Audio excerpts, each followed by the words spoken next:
Well, the unfolding crisis in North Africa has highlighted the need for Russia and the EU to coordinate their efforts in terms of foreign policy and economy.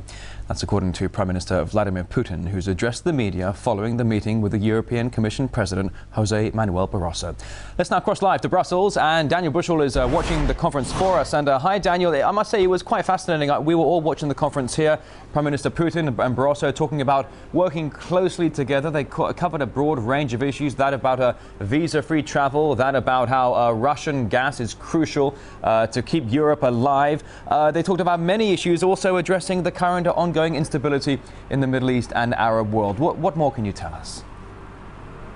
Well, the obviously Arab question is dominating world affairs at the moment, and this was no exception. Although Vladimir Putin has kept his powder dry on the issue up till now, that's allowed him to avoid the embarrassment of some EU bigwigs. Foreign Minister of Britain, William Hague, saying Muammar Gaddafi is in Venezuela just before Gaddafi gave a speech in Tripoli, for example. But now he has come out with a passionate plea for foreign powers to stay out of the conflict, in so much as to allow the democratic process and the people to elect their own leaders in that region themselves. He gave several examples of how interference has brought the reverse effect of what the West wanted, Hamas being one such organization, democratically elected and then put on the terrorist list as soon as they were elected.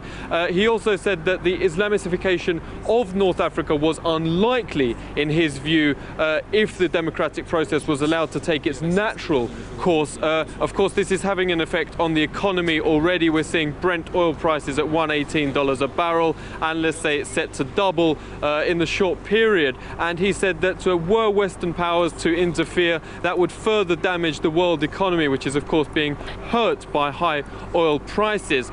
We've seen the economy suffering already. And so let's listen to what Vladimir Putin had to say on the issue exactly.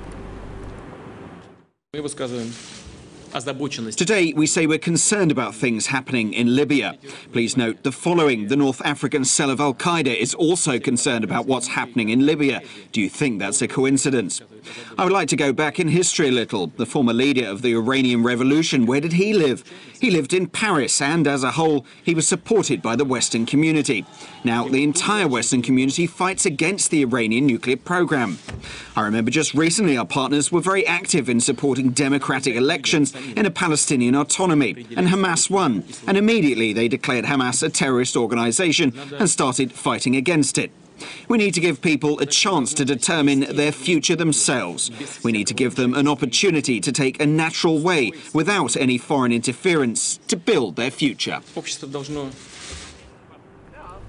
Prime Minister Vladimir Putin there, he and his European counterpart Jose Manuel Barroso told us they had an open, frank discussion. Now that is diplomat talk for some really honest talks. For example, Vladimir Putin was very open about the fact during the conference that had the EU already allowed such gas projects as North and South Stream to pass through the European Union, the prices for energy would be lower. He reminded the EU that it was in both sides' interests to allow maximum cooperation between EU and Russia. Back to you, Rory. Indeed, the Russian Prime Minister was very straightforward in what he had to say about the ongoing gas deals, the so-called third energy packet. But as you were saying, at the end of the day, both Barroso and Putin saying that today's meetings had been extremely constructive. Daniel Bushell, live in Brussels. Thank you.